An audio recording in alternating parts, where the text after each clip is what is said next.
As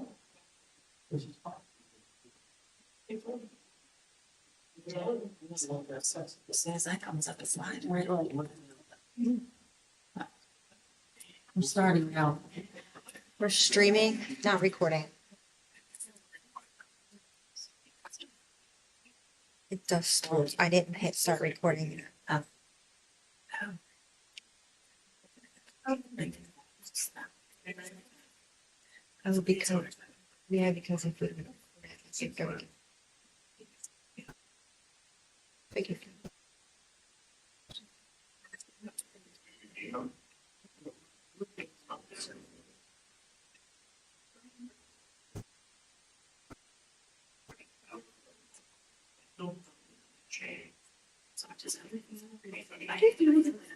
Yeah.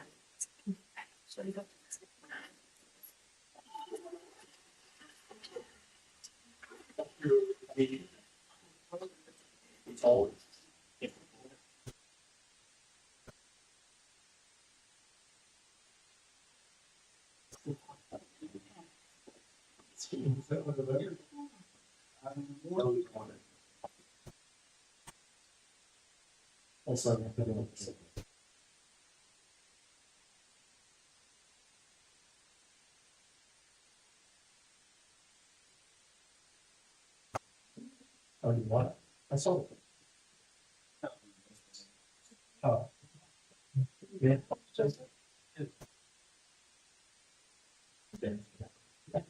Everything is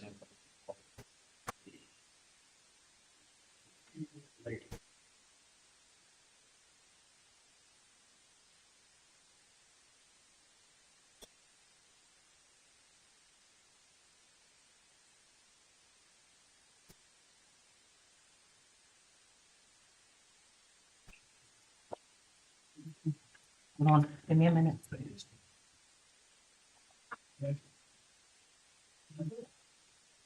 Okay, we're recording. Good evening. Excited to announce that we are live streaming this meeting.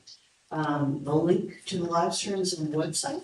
So in the future, if you'd like to view from the comfort of your home, you have that ability now. So we'll see how that goes. This meeting is called to order pursuant to the provisions of the Open Public Meetings Law. Notice of this meeting was sent to the CapeMay Star and Wave and the Atlantic City Press, posted on the bulletin board in the municipal building, and has remained continuously posted as the required notice under the statute. In addition, a copy of this notice is and has been available to the public, and is on file in the office of the municipal clerk. You all rise for a flag salute and silence your phones. I pledge allegiance to the flag. To the republic which stands.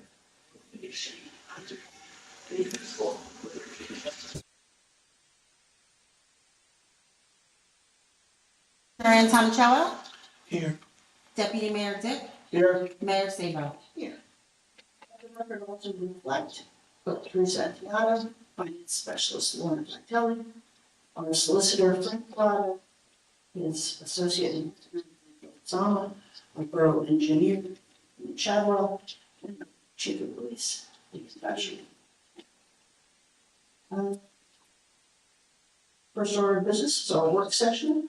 Under old business, we have our affordable housing obligations. We are in receipt this week of our final executed order from the court, and we expect to be able to schedule the transfer for the property to Habitat sometime in late October, early November. So stay tuned for that. We're excited that there's some movement. Communications system. We were actually saying, I think we can take this off the agenda after tonight, now that we're live streaming, and all of the systems have been purchased and installed, and they'll just work out a few of the bugs, and it's fine. So we'll take that off after tonight. Master plan review, the RFP has been advertised. It was in today's CapeMay Star and Wave, and we'll receive RFPs, and we have a bid opening scheduled for October 8th at 10 a.m. Is there anything else under old business?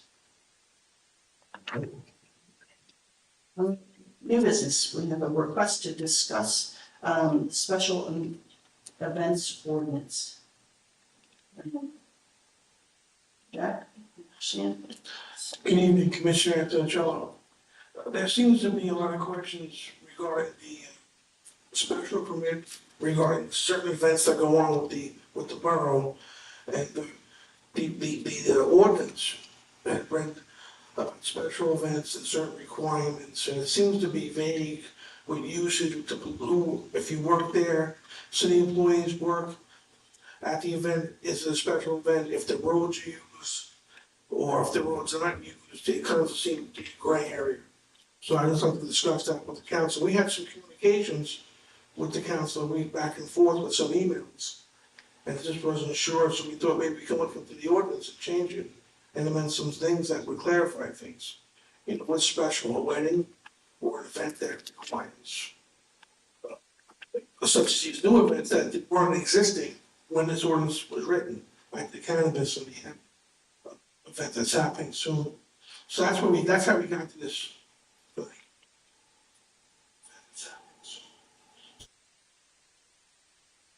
Watching it, you might want to turn it off because of that.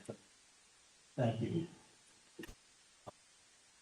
Maybe a starting place, Frank, is we do have two ordinances on special events. One is special events on our property, like Backyard Park, Wilbraham, and the other one is special events that aren't on our property, it's private property, but they're using part of the streets. So they're the two ordinances that we currently have. You want to say something about those? Yeah, read together, I interpret those two ordinances to say that a special event permit is necessary only when borough property is involved. That's, now, I could rewrite those two ordinances sort of into one so that it is more clear that that's what the requirement is, that for a special event permit. I'm not completely convinced that every event that would require some borough employees to be involved somehow, that might expand the definition of special events beyond what we really want, sort of over legislating the issue. So I want to think about that a little bit, but I do agree that having two ordinances rather than one is not as clear as it should be. And there should be one ordinance governing special events. But my recommendation that ordinance make special event permits required only when borough properties.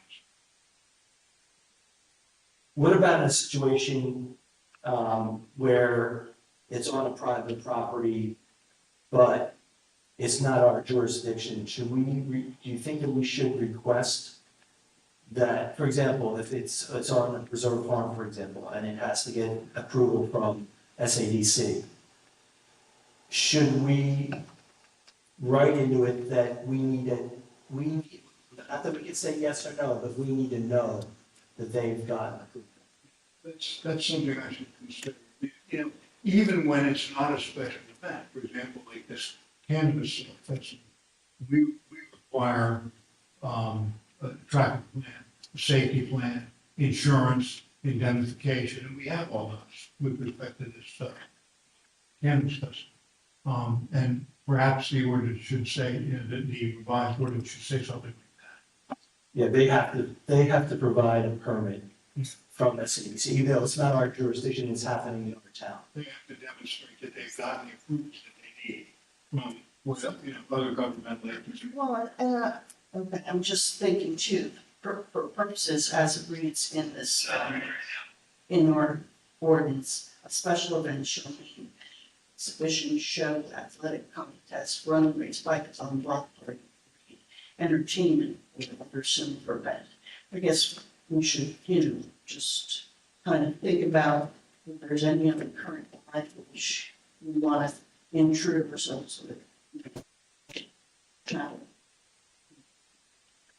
I think the thing for me to do is to, me and Eric, to do is review the ordinance and come up with some proposed, suggested change Well, presented to you all? Consideration to I have to consider that. There's two separate ordinances for a reason, that necessarily having things, you know, in the same, under the same, application. And they're separate for a reason, because special events, I think one was in 93, one's in 19. I can't answer that yes or no at this point. I want to take a look at these two ordinances more carefully. I've seen that, both of them define special event, and both of them define special event in a way that requires it to be on real property, but as I read it. So, let me take a look. Present you all with some suggestions for the ways in which it can be amended. There's fun to be had. I said, any event where there's fun to be had. Also, Frank, what about weddings in certain farms, correct? They don't have to notify the borough, to my understanding, if they're having such an event, and can we make that be required? Something happened in January, there was a wedding up Blue Creek, and there was a response, and incident occurred, and said incident occurred, but I believe that any wedding or a festival or event, that whether it's Beach Plum or Blue Creek, the police must be notified, the borough has to be notified that there's going to be a potential 200 people on Stevens Street on Friday. The police chief has to know this because he has to schedule his man. Yeah, I'm aware of that situation. Yeah. We have to prevent this. That goes to George's point about getting the, making sure that the borough is notified about other approvals from non-governmental. And can we charge a fee to these events, such as say $500 to Beach Plum Creek and employ a safety officer, when chief of police, the borough gets $500, and maybe the police can pay an overtime, $200 for the evening for 5 hours, so that he's there, monitoring what's going on and seeing what's going on, can be able to diffuse things. And can do happen. We are, I mean, that's already in the, it's now, chief, correct me if I'm wrong, when an organization has an event, for last week, there was the beach to brewery run, that required extra police service, beach to brewery paid for their service. And the same thing with what's happening Saturday, they Travis County will pay for the addition. So I think what you're saying is right, and it's happening. I'm not, it's happening to weddings. It's not happening. Yeah. Came from Chief, can I ask you a question? Yeah, how, when there is a big wedding, does, at say in Little Creek, are you notified that there's going to be a big event? No. Not at all? No, He must be notified. it's not required. That's not a requirement. At the current time, it's not required. I'm sure if I reached out for Willow Creek staff and or master for weddings, they would, I think they would probably just convey that to me if I requested it through an email or a standard letter from my office asking for that. I don't think you necessarily need to make an ordinance, but you could make an ordinance to say that, or resolutions to do so. In my other jurisdictions, city of CapeMay, we actually do get a wedding list for Terry Stickle, who's charged of that. Any big wedding that are coming to, it is going to compare to like 500. Terry Stickle, who's one of our clerks. So anything a wedding is said to me.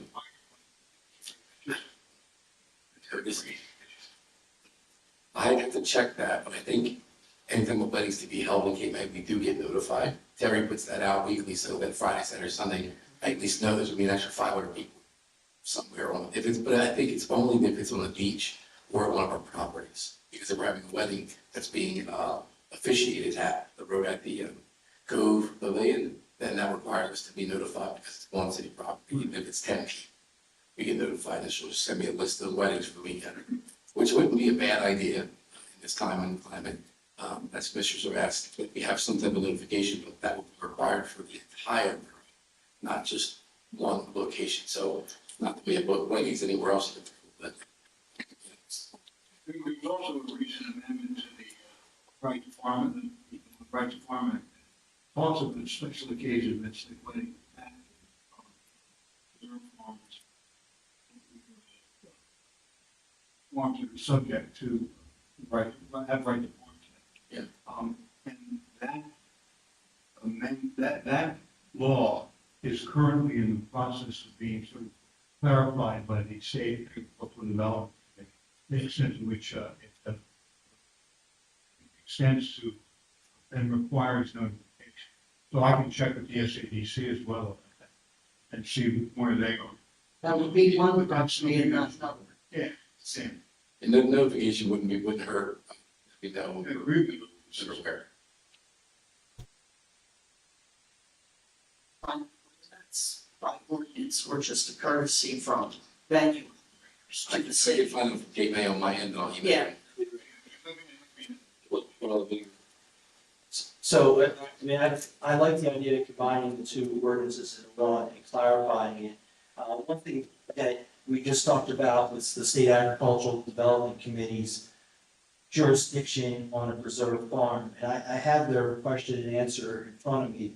And it actually has a question that is, what is the municipality's role regarding reviewing special events, special occasion events? And I'm going to read it, so I'm going to hear. A municipality may require the submission of an application if the SOEs, that's the special occasion events, would, one, generate a parking or traffic flow situation that could unreasonably interfere with the movement of normal traffic or emergency vehicles or other organized group sharing similar common purposes or goals on any street, park, or other public place within the municipality, or require the expenditure of municipal resources or require municipal inspections. Municipalities may not charge more than the $50 application fee, and the application may not require more information than the following: the location of the tents and other temporary structures, sanitary facilities, parking, access, egress, where the music will be played, number of expected guests, other information that may be of public concern and will be required of a similar event and conducted at a public park or a public venue. So the way I read that is, as the municipality, which is us, we can require them to put an application. But we really, it's not like we're gonna have a resolution that says, yes, they can do it. That's, the jurisdiction lies with SDC. That's how I read that. And you get your, And it appears to say that you can't charge more than $50 to. yeah. So, and, you know, also reading this out loud. SADC recommends grantees submit a copy of their applications to the municipality so that the municipality is aware of the request for this. So it's not that we have jurisdiction over it, it's just a courtesy reminder. And I think in a small part like this, courtesy is, and so that will look to some way to kind of formalize this. And, you know, we're not talking about a bunch of places, we're just asking that they let us know what the schedule is, and if there's, you know, a surplus of attendees or some kind of strain of services, then we can address that on a case-by-case basis. I think Carol, I agree with you. I think we need to formalize the process which people can do this, even though it is technically not our jurisdiction. We actually ended up getting the information that is expected, that gets read out. We have that information, and we have the insurance, and they are paying for the police to be there. So without it being, but if it wasn't, to me, the key to me is having it formalized so that we all know it's just not going on. Our constituents know exactly what's happening. So if we can clear that up, the language, and then we will, from now on, we can require that they have to, even once they get their approval from SADC, they have to put an application in. I can answer it for you the next question. Frank, doesn't the municipality, the borough, have the authority to supersede and amend an extra more money under jurisdiction? I'm sorry, say, on the borough, don't we have the right to extra more? money and stipulated Exactly the opposite. New Jersey, everybody thinks New Jersey is a home rule state, but it's not all. Okay, municipalities in New Jersey are arms of the state, they're not independent entities of the state. And therefore, state law trumps municipal, which is the opposite of what happens in a true home rule state. So it says may not charge more than $50. That's correct. But you can, but we can request it, and I think that's what we should do. Yeah.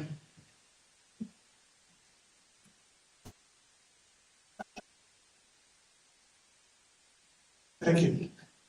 All right. Next up, under new business, we have our discussion regarding mercantile licenses. We've been trying to make sure that fees in the borough are equitable and cover the administrative costs that we have. Mercantile licenses have not been increased since 2007. So Commissioner Dick has a few more comments to make about this. Yeah, I honestly, that's a long time that we've left it the same, and it probably needs to be raised. As we talked about with a lot of the fees with HBC, which we just raised, with Shade Tree, we want to cover the cost of the operation with the fees that use fees, and that's what this is. We can't make money on this, but we can cover our costs. So if you look, for example, at what CapeMay does, and I'm just going to use housing, residential short-term, because that's the most of the mercantile licenses here are residential short-term rental units.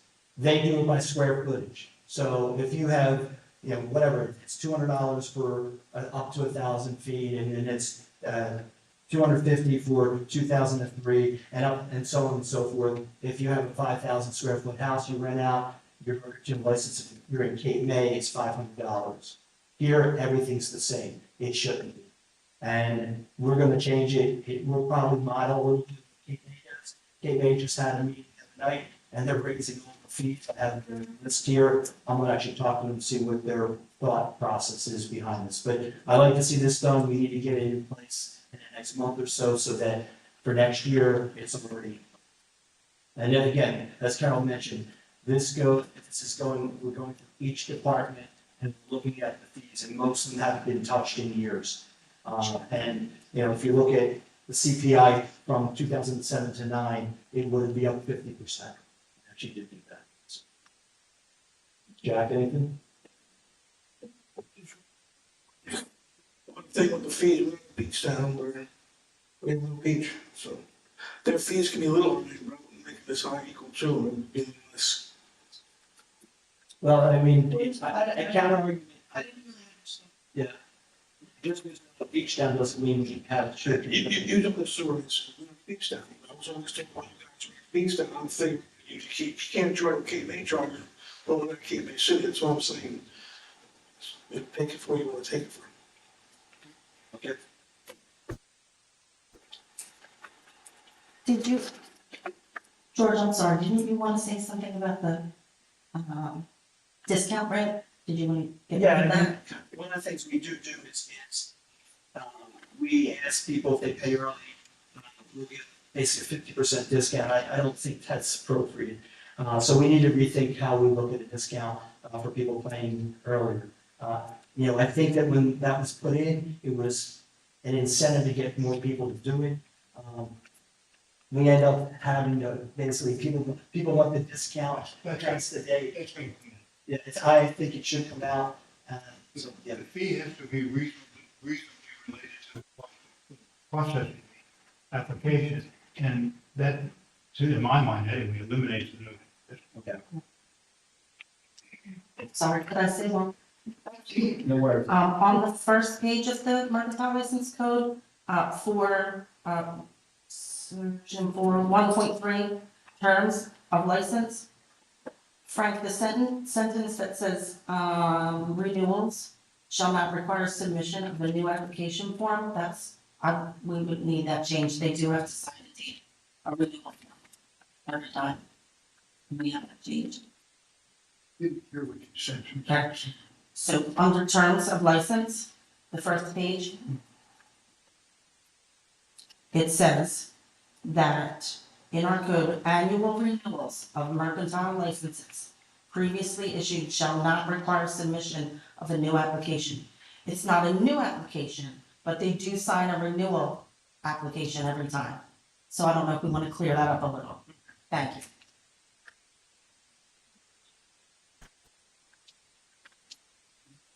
To continue. Okay, is there anything else under new business? Okay, this time we'll open for public comment. If there's anyone from the public who has any comment on anything discussed during the work session, please come forward and state your name.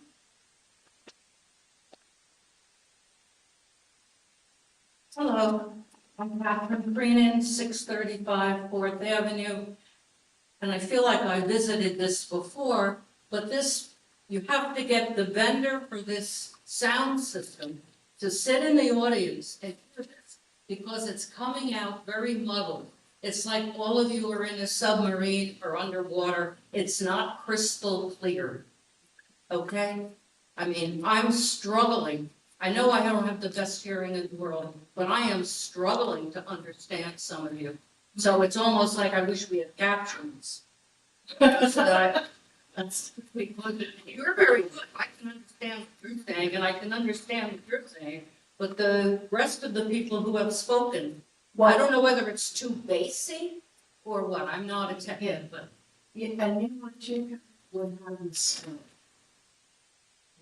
it's supposed to, what's just happening right now is who's ever speaking is supposed to be the only microphone on, and that's a little cumbersome to do and to notice when your colleague is ready to talk and to mute yourself, and I don't know if it's a matter of being too close to the microphone either.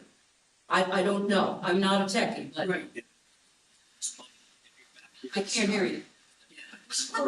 yeah, Right. If you're not here, you can hear it. That's why you need to mute, because You're the thought. I never turn it off. But if I turn it on, you can hear me. I'm okay? if I go here, that's too much, yes. So if you just sit back, enjoy yourself and talk, you're good. Okay. Just wanted to bring it to your attention. Thanks, you. Is there anyone else who has any public comment on anything discussed during the work session?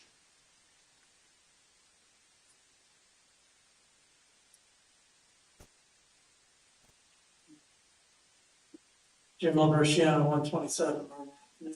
Good evening.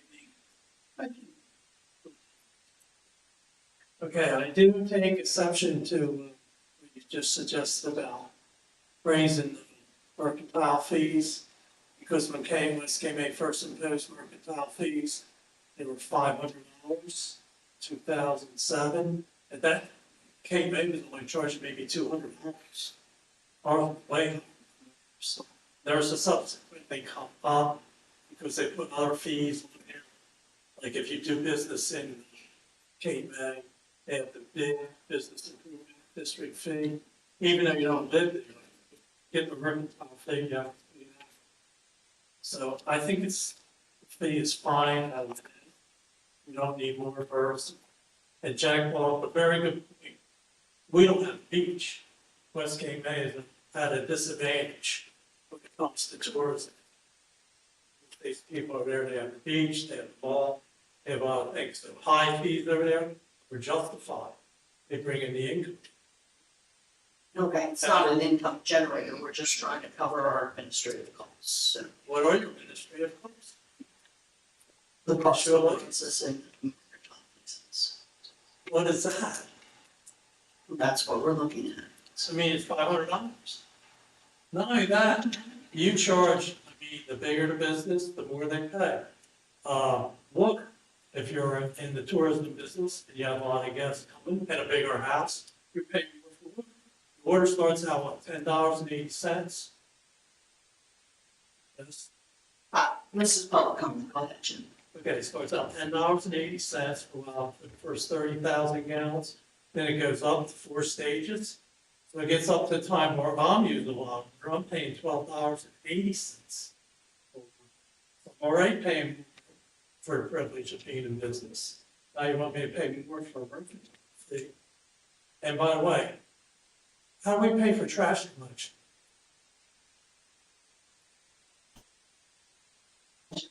Gonna let you, I want you to tell me how we pay for trash. how do we pay for it? How do the citizens pay for trash? Commercial enterprises pay for it themselves, you know that. No, somehow I'm not in that. How did the average citizen pay for trash? Came there, you used to get trash on your own. At Joe's Farm, you pay so much a can. So then subsequently, there was they came out with a plan, they passed the ordinance. Trash collection was based on the assessed value of your house. So once again, the higher your real estate, the more your assessment, the more you're paying. From somebody like, you're only in business 6 months out of the year, you're paying for trash collection you don't even use. Jim, it's something else. How's it done? It's not done on the assessed value of your house. The contract says it. It's public. I appreciate your comment. You want to come in and discuss it? No, yeah, It's done here. No, this is public knowledge. You can comment all you like.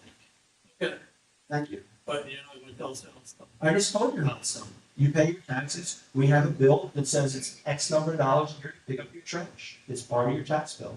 It's not by your assessed value. So I don't pay, since I pay taxes, that, I don't pay for my trash than you do. So, Okay, thank you. Okay. anyone else from the public like to make any comment on the work session? No one else wishing to speak on to the regular meeting and the consent agenda. We have the minutes on the consent agenda. We have the minutes from the September 2024 regular meeting. We have no ordinances for introduction and publication tonight. On resolutions.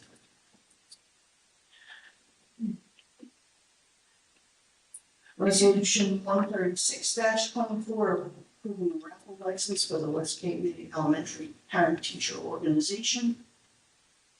Resolution 137-24, resolution recognizing October 6, 2024 as Knockout Opioid Abuse Day in Cape County.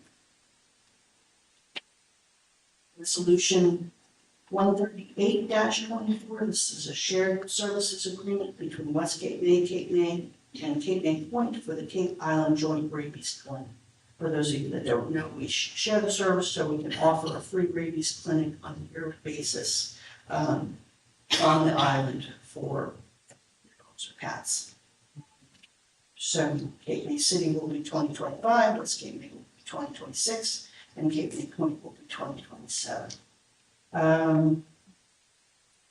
Resolution 139-24, authorizing the sale of surplus personal property no longer needed for public use through govdeals.com, public online auction. That is our old pickup truck, Ford pickup truck, and it will be, after this authorization, will be offered on GovDeals. Resolution 140-24, approving an ABC Social Affairs permit application to New Jersey Farmers Cooperative Willow Creek Winery. Resolution 141-24, authorizing the borough's participation in Sourcewell Purchasing Cooperative for the purchase of a Schwartz A4 Storm Street sweeper. Wow. Resolution 142-24 is for the payment of bills, and resolution 143-24 is providing for a session. Discuss contracts. Closed session is to discuss the water allocation contract with the city of CapeMay. A motion to approve the consent agenda. I make a motion to approve the consent agenda. The second motion to all consent agenda items. Roll 36 through 14324. call, please. Commissioner Antonello, Yeah. Deputy Mayor Dick, Yes. Mayor Sabo. Yes. On the consent agenda, we have no ordinances for second reading, public hearing tonight. resolutions to discuss. Commissioners' reports, please. Good evening, thanks, everyone, for coming. First is the police report, and I don't have September's in it. It's not done, we're still in September, so I'm going to say again. We had 334 calls. Most calls were referred to as public service miscellaneous 84, or property tax rating. 71 administrative duty calls. We had 57 motor vehicle stops with 18 summons issued. And we had 8 alarms. There's only conduct with 13, no felony arrests. There was just 1 theft and 1 family offense. I did have one question since the chief's my question, maybe you can answer.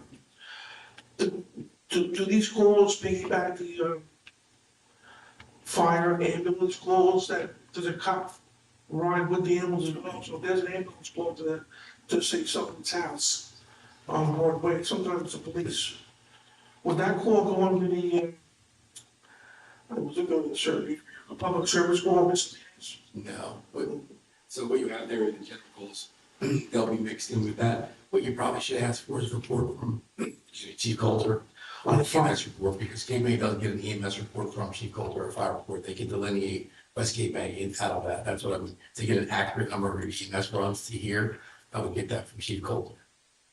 Okay, But thank it you. would have to be a request from, could be from Teresa, it could be from Teresa requesting that to Alex Colgate, that you. That city came in, Yeah, yeah. It'll give you an accurate, more accurate number. My numbers are mixed in. We don't go on every single rescue call. Some of them are just not, they're not like threatening or slip and fall. We won't go on every single one. So I don't need a false number or wrong. that's great, thank you. So again, 334 calls in city CapeMay, down with West CapeMay, they do tremendous job. And they, you know, as well, they have to be behind this, but they have the main office in city CapeMay, and they're currently proceeding to build a new police station, it's on St. John's. I don't see her, see maybe Miss Eden. They had a 28 call for service for the longest couple of drills. And as of this date, as of the 1st of September, this month total, 163 total calls. That also includes West CapeMay, City CapeMay, Lower Township, CapeMay Point. Are you aware there's, we have mutual aid? So that if there's a fire at CapeMay Point, we also respond there. If there's a fire here, CapeMay City comes here with a point. They're gonna work together with that agency. Next is the environmental. I got a nice report here from the drought.gov. It was pretty interesting. As of the 30th of August, it was the driest August on record in the past 130 years. And as of the 31st of August, it was the wettest year to date ever in years. So there's no drought in what's normal, according to the drought report. And they have another report from the drinking water for the state of New Jersey. As you know, I'm not sure if you're aware, we have 6 regions: Northwest, Central, Northeast, Southwest, Coastal North, and South. We're in Coastal South. And as of September 15th, all waters doing fine as far as the water. Regarding the court system, I haven't got any reports today, but we do have court once a week here, treatment system, as well as 1 day in CapeMay Point and then 3 days in CapeMay City. Thank you. Thanks, Jack. I only have a couple things today. The Fifth Avenue storm sewer installation from Bay Shore down to almost Oak is pretty much completed. They paid this week. They cleaned up. There's a few odds and ends that are still left out there, like putting a stop sign back in correctly and the street sign. So it looks pretty good. Tony, you have anything on that? Yeah, tomorrow at 7:30, they pending when they'll finish the street. Excellent. Thank you. And Park Avenue is patched. So we drove in there. Thank you. Second thing, I reached out to Bob Church again, who was here at our last meeting, I had asked him to put in identifiers, on Sunset and Pacific that points to the road and say that it's a crosswalk like we have on Greenwood. He said they're getting to it, they just haven't had a chance to do it, so that will be there soon, which is great. Lastly, I have, as you can see if you've been driving down Broadway, we've been marking off the corners of the street. It's 50 feet from the stop sign and it's 25 feet from the intersection on the other side, so that you'll see yellow lines there. We're pretty much finished. There's a few more along Broadway, and then we're gonna do some of the ones on Park, on Emerald and Eldridge and Pearl and York. So if you see any that we've missed, please send me an email and I'll make sure they get done.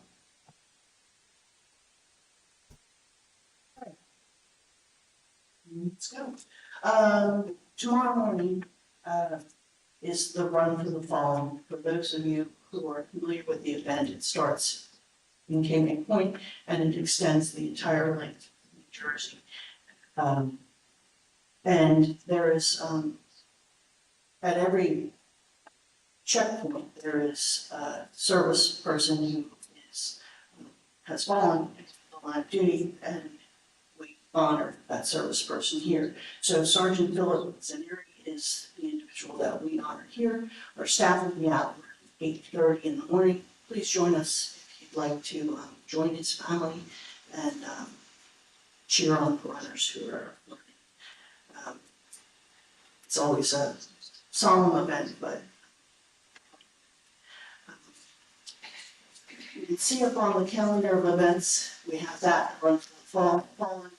We have on Broadway. Get your tickets now. The Chalfont Dinner fundraiser is October 6th. Lime Bean Festival is October 12th. And October 30th, Exit Zero will be hosting a fundraiser for the Christmas parade. Please encourage all business owners who have a fabulous weekend, the weekend of the parade, to make a donation. This parade is all donation based and you could use them. So that's what's coming up. The borough-wide yard sale is October 5th. If you would like to participate and have your name and website on the list of participating properties, please email the clerk and your address will be added to the list. That's October 5th. And Bulk Trash Day is October 16th. So mark your calendars for that as well. I think that's all I have tonight. At this time, we'll open for public comment. If anyone in the public would like to speak, please come forward and say your name.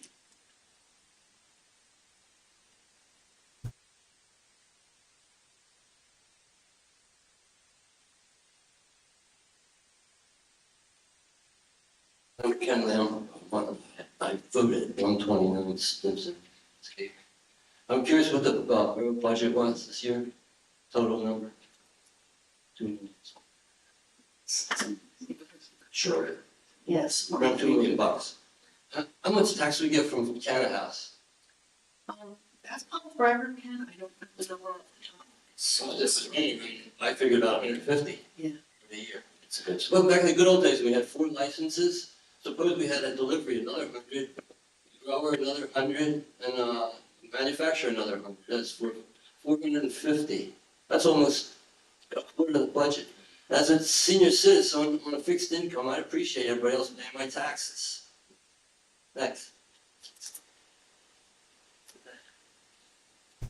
Is there anyone else from the public who would like to make a comment tonight?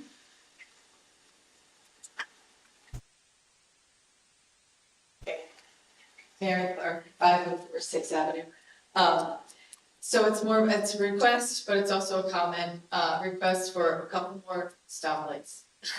Because by my count, these are just children that I know personally, 53 in West CapeMay, and then add in Curtis's nieces and nephews on Shunpike, there's like 12 of them. And then there's a lot of kids on Shunpike, and they're all on their bikes all the time, and they're biking down Bay Shore, they're biking down Broadway, they're crossing Sunset, they're going down Broadway and they're headed to the Cove for the most part. And over the course of the summer, I've just been noticing places where, you know, what you want to avoid obviously is a terrible accident, obviously, right? So I'm thinking possibly they all want to go to the market, to the west side, because they have penny candy. So they all go there. And they all are crossing Sunset, oftentimes right by Jake's Pizza, and we call it the Honor Market, the Veggie Market. So I don't know if there could be like that. These are just a wish list. And then just that line curve on Bayshore, like this morning I was watching all the kids who live over on Stimson biking, they come down Bayshore and then they're coming down Sixth to go over to West CapeMay Elementary. And just, this would be, you know, you have your kids too. I mean, just watching cars, and I'm sure you know, Carol, this summer, they're just flying down Broadway like they have some place to be, like, you know, like 40 miles an hour down Broadway. So just thinking about possibility of more traffic lights. I know it would slow up traffic for us driving, but just the idea of slowing up traffic for making it safer for all the kids, because I mean, that's a lot of children in a tiny town, you know, and they all ride their bikes, so. And a lot of them have surfboards on their bikes and skateboards and fishing poles, so. Very, a couple of things.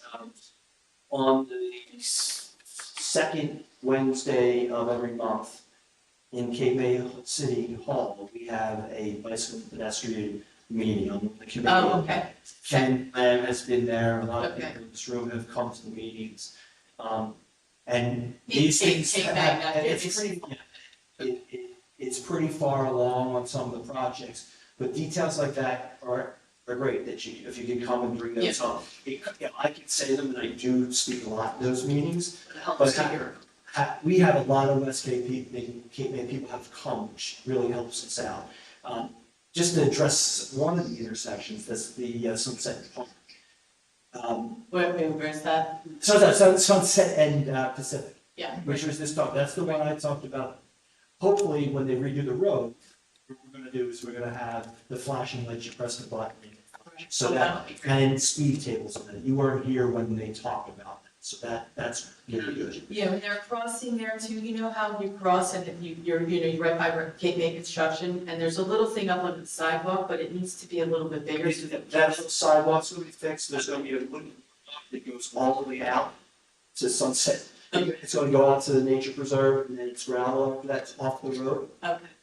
And then the other thing we're pushing is to get people on Broadway. So if they're coming from the west side, they can head down Fifth and then go down Pacific, cross there, go down First. We own the property when it turns, there's an empty lot. It's actually a paper street. It's also First Avenue. Okay. We want to put a bridge there, pedestrian bike bridge. And I've been touting this bridge, then nobody going to the Cove or Mount Vernon or any of the beaches has to go out on the Broadway. What about the kids? So a lot of them are crossing from West CapeMay, they're crossing Broadway to get to West Side. Yeah, we've talked about putting in a crosswalk at Fifth. And Doesn't have another side to it, so county engineer, the storm sewers are gonna ADA compliance has to be on the other side. So we've looked at lots of it. The traffic lights are a whole other issue, and Tony, you might. Yeah, I mean, I know this is one time. I guess it's like a county thing, right? There's rules on where you use the traffic. Yeah. Specifically, you have to have engineering justifications, certain thresholds, like traffic, if there's any traffic incidents or God forbid fatalities or pedestrian issues, in order to justify stop control and then eventually a traffic signal. So if you wanted to send me an email with these, I can forward them to Bob Church, and just get him on his radar, Yeah. but they are county streets as well. And does anyone know the lighting, like, I don't know if this is West CapeMay or CapeMay, but the lighting on Elmira over the little bridge by the power plant, there's no lights there. They took our light down. We know the number. We sent them a note 8 months ago, and they're working. Okay. Yes, there used to be a light on one of the poles. They put the metal poles up, took it out. So, yeah, they, when I say electric nose, they need to put it back. It's actually a metered light, so when there's a light post, we have the numbers, we know, it's gone. Okay. So yes, I agree with you. I'm just waiting for a coyote to come in. It's- I mean, I have a question for Tom. Do you need any traffic lights we have to West Gateway? Not my head. Yeah. Does anybody know we have one traffic light in West Gateway, that's the county light? And if the woman asked for, can we have more? We have one, and it's been, that's an answer anybody's question. Yeah, that is correct, but as your engineer will tell you, it's all dictated by code. It wouldn't hurt to have some more stoplights and there's some things I think Mr. Dick has hit on the head there. I encourage anyone here, Mr. Lamb, obviously eligible to attend those meetings, get your voice heard, because they listen to us all the time, but they want to hear from the citizens. That's the biggest part of it, because we're spinning our wheels if we don't know it. So she's brought a lot of very valid points to the table, which some of them are in the mix already and going to be rolling. But I definitely encourage anyone to come to the meetings. They're not live, but You actually can go on Google, see what we've been talking about. it'd be better if you're in the room, pose your question, bring it out about. I do appreciate you giving me the number of children that live in the borough here, 53. I wouldn't care if it's 5,300 or 500. We have not one to spare. So since we're live streaming, please listen to that. Hear that. Slow down and smell the salt air. Pretty simple. Thank you. Anyone else for public comment?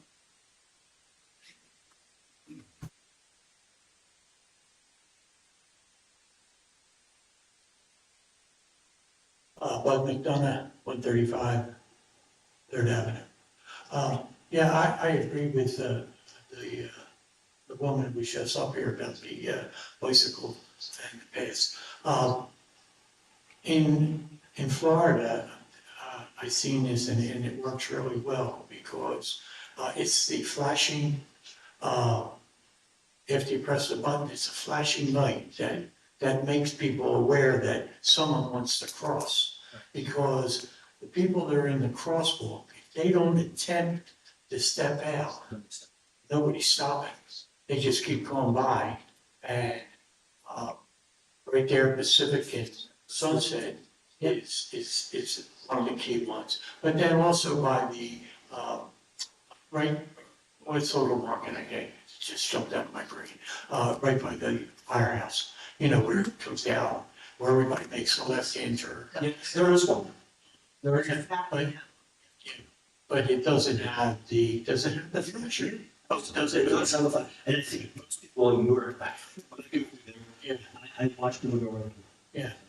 Well, I think it's only because when someone gets into that crosswalk, if you almost have to step out and then jump back so that someone will stop, you know.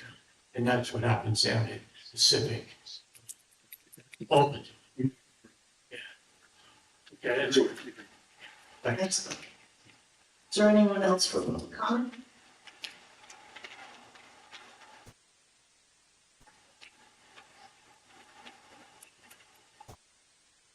Good evening. Can you hear me all right? Oh, yes, Roger Sullivan, 501 Bay Shore. I just have a couple of questions concerning this weekend's event over at Ray's Farm. And I have particular interest, not just as a taxpayer, but they have to live about 38 feet from their property line. So to the extent that they might have other events like this, I thought a couple of the following questions might be helpful for myself and for others. First of all, just in terms of the event locale, and again, excuse me, I don't have the full details on this yet. In terms of the event, will this be outdoor only? Will it be indoor only? Or will it be a hybrid event? To my understanding, it's an outdoor event, and again, I just want to remind you, this is public comment, but I'll indulge you a minute. Thank you. The event is outdoors at the Boy Scout field, which is right in the back of the property. Okay, and I didn't know by chance, and thank you for indulging, because I'm sorry I was out of town. As far as if it were indoor, or if it happens to rain, do we know if the event would be canceled, or would they opt to use the inside building? Okay, If there's, and the reason I asked that is it leads to my, just two other questions. Should they choose to use that because it's a rain event, I didn't know if they have the full certificate of occupancy yet. I hear hammers going all the time, which is part of construction across the street. And as recent as yesterday, I heard work going on. So that would lead logical question as to whether that's completely ready to be occupied. I know part of it on the floor plan, they have the food service portion. They plan to put in a pizza unit. And then on the other side is the floor space where they intend to use that for other types of events in the future. But because of the planning that probably went into this, I didn't know if they have the option, if it rains, if they have the option to go inside, and if they do they have the certificate of occupancy there? I didn't know if that was, again, I was out of town, so I didn't know if that was I don't discussed. know, it's something that's on, so I don't know the answer to the question. If I wanted to find that out, could you direct me as to how I would go I about it? would ask the property, the Reeds, Right, who would I check within the town to see if, no, I would go to the property owner and ask those questions. I prefer to probably go to a governmental agency rather than knock on their door. I think that would probably be more prudent myself. Tomorrow, mechanics, no, serious, sorry, no, for the city of, I like to skip myself to one. Thank you. He's involved in the situation, he knows, everyone wants to see one, they'll know immediately if we can call him now, we'll probably, so, Terrific, and again, his name is. I appreciate it. Sure, right here, next door. Thank you, I appreciate that. Since you're nice enough to indulge me with these questions, I just had one. Do you happen to know as standard practice, by the way, they've been very good with the events they have across the street. They've been very well managed. But just as an aberration last week, where they would normally have a group outside show up from 5 to 8, and again, the events have been terrific in terms of their startup and wind down. But just last week, they started live music at 9:30 in the morning. And I didn't know if that sets a precedent or if that's an aberration from the activity that permit will allow at that location. So I didn't know if you have any insight into that, or who I could speak to find out further, if they have those degrees of freedom to do that. Yes, have live music. Right, but they have been starting from 5 to 8 for every event, with the exception, I think there was an Indian event, which was fine, that's done every year. But just last weekend, it started at 9:30 in the morning, live music. So I didn't know if there's some factor or circumstance that allows them to begin playing live electronic music at 9:30 in the morning. And if you're not sure, if you tell me who I could ask, I'll follow up on that. Yeah, check on start. Okay, I really appreciate Start. it. Okay, but yeah, again, it was the aberration, but I didn't know if it was the introduction. The event went most of the day, but again, it It was a was, date, sorry? it was a date. Right, but most of the events, again, just to repeat, every event has been very well managed and handled. But the uniformity of those events was such that they all started with live music at 5 o'clock and ended at 8. And just this past week, it started at 9:30 in the morning. And I didn't know, based on that event, if this was the beginning of something new, or if there was a new permit or some allowance that allowed this to take place. So, if you could advise how I can find out about that. It's This not. one is- I mean, one of the things that, Roger, we have our Lime Beat Festival and the Strawberry Festival, we have music starting at 9 o'clock. It goes, so I'm pretty sure, I don't know what the ordinance actually says, but I'm sure you can play music from 9 to, I don't know what the, 10, I think it's 10 o'clock at night. And I don't know if works that might be to home versus another spot. I don't claim to know that, but because it was rare enough to be noticed, that's why I'm asking. So if anybody can find out, that'd be great. I appreciate it very much. Thank you. That's from the public who would like to make a comment.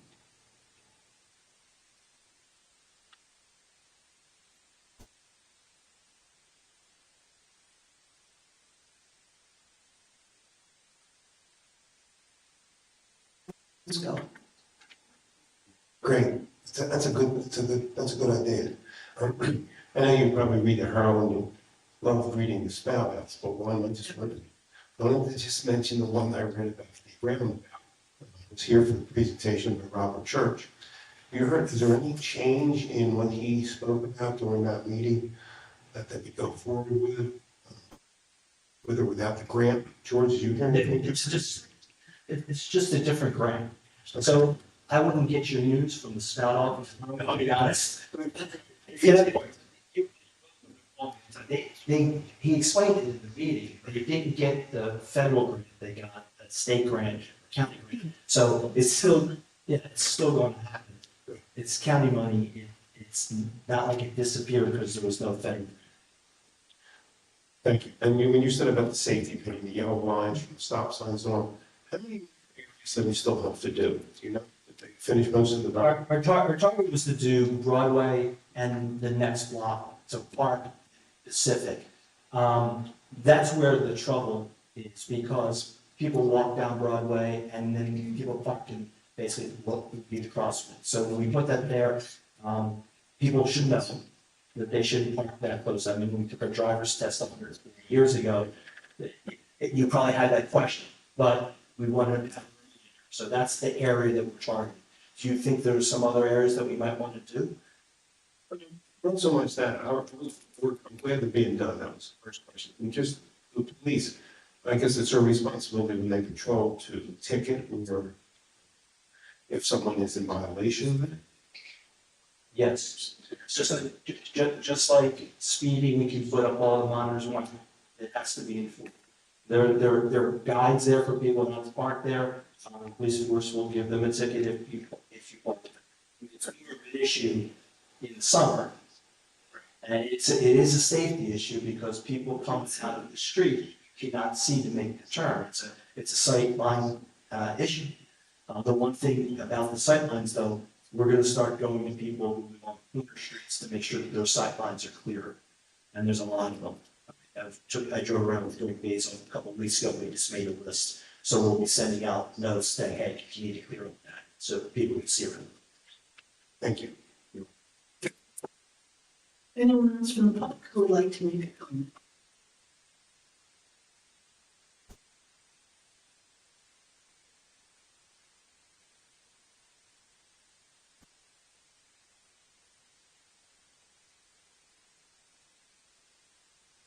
Okay, from 207 Stevens Street. First on my list tonight is just to say thank you. I'm reminded time and time again how thankless this job sometimes is for the commissioners, the staff, everyone. So thank you. I know it's a lot and I know you do your best. Should have asked previously, I guess, but you talked about signing the documents for the affordable housing.